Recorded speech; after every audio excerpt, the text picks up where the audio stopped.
All right, Steve, why don't we jump into some of these games? We'll start with Clemson and NC State. And I want to remind everyone that you can catch Steve at Wager Talk TV right here on YouTube and also wagertalk.com. And again, he covers not just college football, the NFL, NBA starting, and Major League Baseball, the World Series almost underway. Clemson, of course, having a horrific year by their standards. They're 4-3 straight up. They went to Miami last weekend as a 3.5 point favorite, had a 10-point lead in the fourth quarter, lost in overtime by 8. NC State has gone to a backup quarterback situation after Brennan Armstrong has faltered. So they've got MJ Morris now starting the games, and they scored all of 3 points against Duke 2 weeks ago. So we've got a game. Clemson is a 10-point favorite at NC State. The over-under is 44. Yeah, once again, my simulation has all the games taken into account, so you have to be a little careful. Like you said, NC State's had those quarterback issues. Using everything this season, I've got Clemson winning by 7.5 on average, so the line is a little inflated, especially at 10 or more, which is pretty much across the board now. I did open 9.5. Briefly, were some 9.5s, 10.5s. It's been jumping around this week. You do worry big time about Clemson's mindset. We said that after 2 losses, right? And they go up to Syracuse a few weeks ago and an impressive 31-14 win, which looked like a really tough scheduling spot. The flat spot apparently came against Wake, I guess, the following week when they barely won. I did like Miami as a live dog getting 3 or more last week at home. Obviously, that game could have gone either way. If they don't have a 3-1 turnover deficit, I doubt they lose that game. But they did lose that game, and it's also their 3rd loss of the season. ACC, national title, everything's basically done at this point.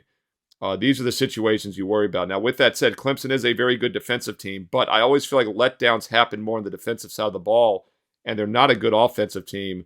Neither is NC State. So I lean NC State based on the value. If Clemson's D does show up, the under probably would be the way to look also with 2 struggling offenses, but 44 is a pretty low total, especially if it's a flat spot for that Clemson D.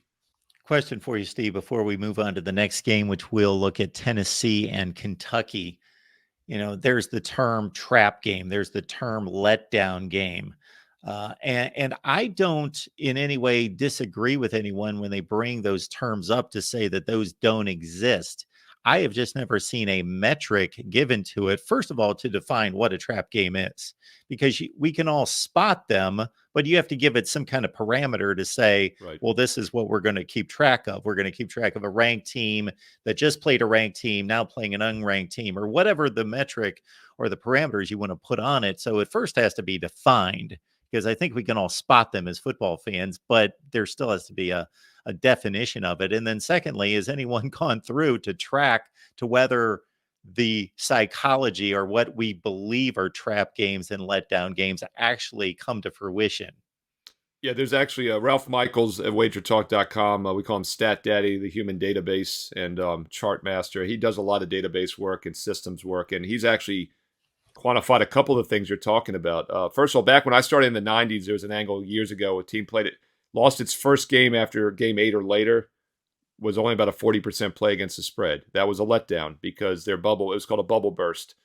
That's back when one loss would eliminate you most of the time, right? So that's not the case now with the playoff format, the championship format.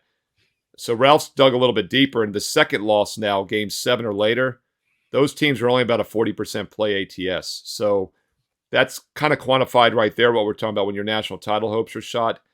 But another angle that's been around since overtime started over 20 plus years ago, and it continues to work, is teams off an overtime game, especially road teams and road dogs. There's different metrics, but teams off college overtime games have underperformed. If you blindly bet against them, you have made money for decades. And that's also a fatigue letdown situation. So yes, it's technically Clemson's 3rd loss, but I think you could definitely say they're probably going to be a little flat, and then they're off the overtime as well. So there is some quantified evidence over the years that these are flat spots, and those are kind of the letdowns I look for.